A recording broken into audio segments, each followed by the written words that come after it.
Alam niyo ba mga katormo, abay for today's video may gagawin tayong shortcut. Ay mali, hindi pala shortcut, alternate route lang. Kung kayo ay nanggaling dito sa Fisher Mall at pupunta kayo ng West Avenue, kaya eto at pabilisin na natin ang video. Ito nga palang ating dinadaanan ay Fernando Fo Jr. Avenue. Ginawa ko nga pala itong alternate route na to para naman di kayo masyado mapalayo sa pupuntahan nyo. Alam niyo naman, ayoko nang natatagalan kayo.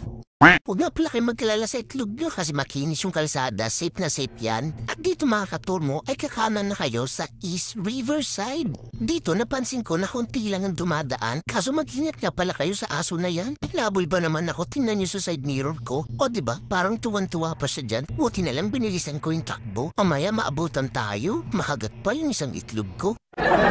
Itong video na to ay para lang doon sa mga hindi pa nakakaalam. Siyempre kung alam mo na, share na lang. Dito pala ay medyo mag-slow down kayo. Medyo masikip yung daan. Huwag kang hataw-hataw. Piling lokal ka na naman. Gusto mo atang lumabas dito nang naglalakad na lang?